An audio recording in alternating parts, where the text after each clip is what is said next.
नमस्कार। आज पुनः रसशाला से मैं वैद्य बालेंद्र प्रकाश आपके सामने आज की शाम 16 अक्टूबर 2021 की वानगी पेश कर रहा हूँ। और शाम होते ही रसशाला में टाइम होता है ज्वाला का, उत्पात। रसशास्त्र की क्रिया है शोधन, मर्दन और पुटपात, और इसको बोलते हैं मारण।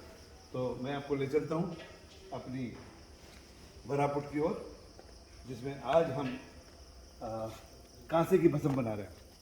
कांसा एक मिश्र धातु है और इसकी शुद्धि करने के बाद इसको हड़ताल में इसकी भस्म बनती है। तो इसको हड़ताल के साथ घोट के नींबू के रस में मंडन करके इसकी गोली बनाई जाती है, और गोला बनाने के बाद इस गोले को मृदु अग्नि दी जाती है। तो इसमें निर्ज्वाला ज्वाला नहीं निकलनी चाहिए इसमें, तो ज्वाला रहित धुआं निकलता है इसमें। और इसका जब हमने हीट सेंसर लगाया है तो इसका टेम्परेचर 280 डिग्री से ऊपर नहीं जाता है, धीरे धीरे सुलगती है। तो अब इसका ये इसमें 7 फुट लगनी है हड़ताल के साथ, और उसके बाद करीब 13 फुट और लगा के 20 फुटी कांसा भस्म बनेगी। कांसा भस्म का प्रयोग अपने आप में किसी औषधि के तौर पर नहीं होता, परंतु मेरे अनुभव में एक औषधि है लक्ष्मी विलास रस।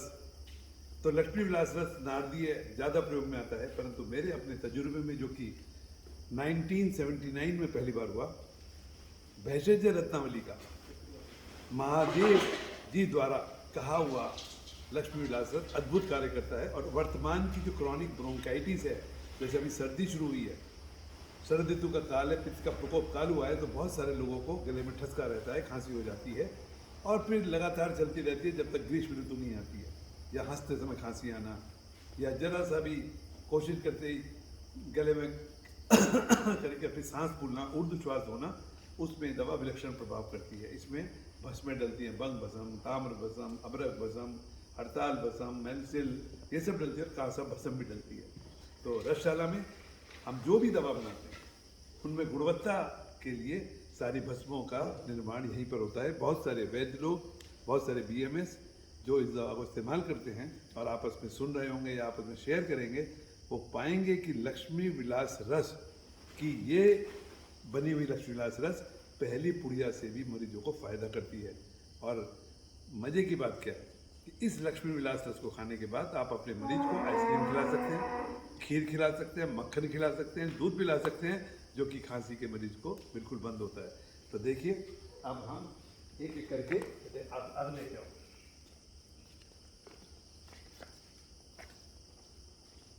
थोड़ा सा आग लेके आओ, और 2 ग्लोबले तोलो बेटे फटाफट, 2-2 ग्लोबले लेके आओ।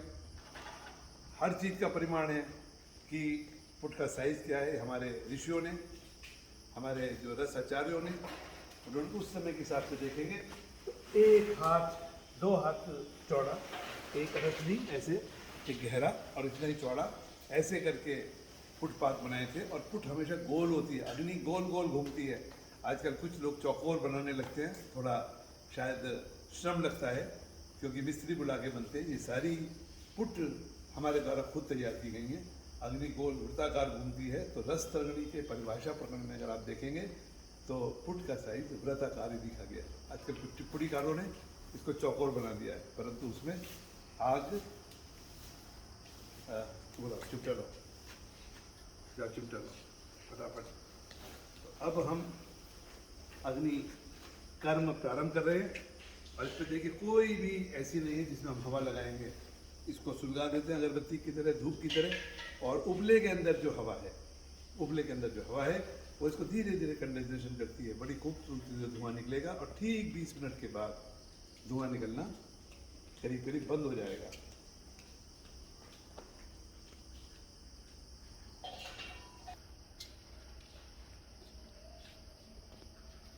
चारों तरफ बराबरी से अग्नि लगे, इसके लिए इसमें चारों तरफ एक एक अंगारा डाल दिया गया है। और बेटा ऐसे डालो, सुनो इधर आओ, चाकू डालने एक ऐसे करने के लिए हम धीरे से उपला डाल रहे हैं। और उपला डालने के बाद ये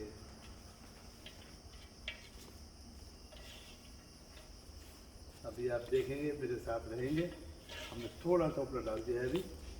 और अभी पूरी तरह से इसलिए नहीं बंद कर रहे हैं कि किसी वजह से अगर अग्नि बुझ गई है तो आपको फुट को खोदना नहीं पड़ेगा। अगर 10 औषधियाँ उत्तम गुणवत्ता के साथ बनाई जाए, भली बात मर्दन हो, पार्टिकल साइज उनका 5 माइक्रोन से कम हो, निर्वाप द्रव्य जितनी औषधि घटक है, जैसे अगर 4 किलो आपका कांसा भस्म है तो कम से कम 2 लीटर नींबू का रस या 3 लीटर नींबू का रस अच्छी तरह से मर्दन करके सुखाया हुआ हो, ऐसा नहीं कि वो धूप में सुखा दिया गया हो। उसके बाद जब इनकी पुट लगती है तो ये दवाइयाँ विलक्षण प्रभाव करती। देखिए धुआं निकलना शुरू हो गया है, शनै शनै यावत जहाँ जहाँ धुआं है, मैं श्लोक भूल गया हूँ, वहाँ अग्नि है। तो ये शायद हमारे ऋषियों ने ये देखा कि धुआं निकलेगा तो अग्नि भी निकलेगी।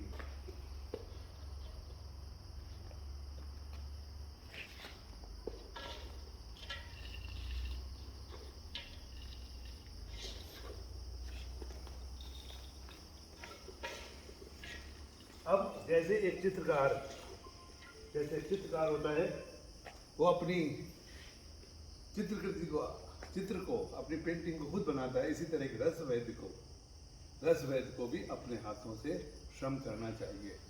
ये एसी में बैठ के या कमरे में बैठ के या सीसीटीवी कैमरे के सामने बन के काम नहीं होता, क्योंकि इससे तो हमारी अस्मिता है, इससे हमारा नाम है, इससे हमारा यश है, हमारा जुड़ाव है। और जब इन औषधियों से हमारा जुड़ाव होता है और जब ये मरीजों को जाती है तब उसका जो असर होता है वो अलग ही होता है।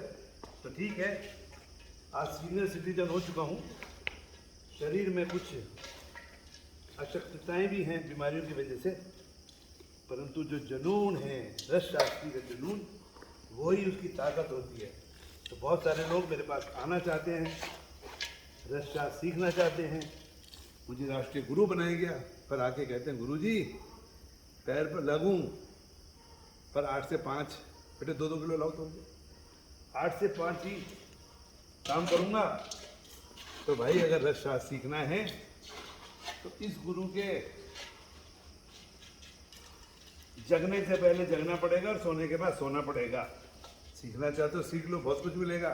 40 साल में पद्मश्री भी मिली, 300 विदेश यात्राएं भी मिली, बहुत नाम सम्मान मिला। परंतु अगर आपको रस शास्त्री बनना है, यशस्वी बनना है, तो उद्यमी तो करना ही पड़ेगा। उद्यमेनि सिद्ध्यन्ति कार्याणि न मनोरथा न हि सुप्तस्य सिंहस्य प्रविशन्ति मुखे मृगा। तो देखिए इधर अभी ये फुट है, ये सिद्ध मृत्युंजय अभ्रक, ये जो सिद्ध मृत्युंजय अभ्रक है, इसमें हम क्या करेंगे, चलिए इससे पहले मैं बताऊंगा। इसमें अग्नि लग चुकी है, अब हम इसमें 2 किलो उपला डाल दे रहे हैं। तो लो बेटे, एक तसला और लो, एक तसला और लो। अब इसमें अग्नि जलती रहेगी। तो ये जो सिद्ध मृत्युंजय अभ्रक है, इसका नाम ही अपने आप में विचित्र है। इसमें अभ्रक संत निकाला गया है, और अभ्रक संत को लेने के बाद लोहे की कढ़ाई में गाय की घी सब तपा के चूरा किया गया है। और जब तप गया है तब इसमें 250 ग्राम अभ्रक सत्व में 25 ग्राम ताम्रोतपारा डाल के आखे के दूध में एक पत्ता तोड़ोगे तो 1 बूंद निकलती है। उसको उसके साथ इसका दृढ़ता से 8 घंटे मर्दन कर छोटी छोटी टिक्की बनाई जाएगी। और इसमें अग्नि कितनी लगेगी, कुल 2 किलो उपले की अग्नि लगेगी। और इसमें अभ्रक के साथ पारद का बंधन होता है, बहुत ही हल्की बनती है, पारा रुकता जाता है और इसका वजन बढ़ता जाता है। तो बहुत सारे युवा वैद्य हैं जिन्होंने इस सिद्ध मृत्युंजय अभ्रक का प्रयोग अपने काल में किया। और अभी कोरोना काल जब गया, जब उसकी पीक थी, जब लोगों की ऑक्सीजन ड्रिप हो रही थी, तो आपको बहुत सारे लोग लेवल ड्रेस्टिकली लो गया था, और सिद्ध मृत्युंजय देने के बाद हो गया। तो मैं इस रसशाला में अभी कुछ घंटे और काम करूँगा, करीब 1-1.5 घंटा। सब चूल्हों को जलाने के बाद, सब पुर्तियों को देने के बाद फिर स्नान, ध्यान, भोजन ये सब होगा। तो रसशास्त्र आज एक गुप्त विद्या है। लोगों ने कहा इसे गुप्त रखो, मैंने कहा नहीं, ये आलसियों के पास थी, तो आलसियों ने इसको सीखा नहीं, और सीखने के चक्कर में जो गुप्त, जो भी इस रसशाला में आएगा, यहाँ पर जो काम होता है गुप्त तो हो ही नहीं सकती, पर ये आलसी लोगों के लिए नहीं है, अकर्मण्य लोगों के लिए नहीं है, ये करने वालों के लिए है। रसशास्त्र, क्रियाशास्त्र, कोई भी चीज़ गुप्त नहीं है, पर जो सुप्त हो चुके हैं उन्हीं के लिए लुप्त होगी। तो जो सोवत है सो खोवत है, जो जागत है सो पावत है। इन्हीं शब्दों के साथ नमस्कार, फिर मिलेंगे।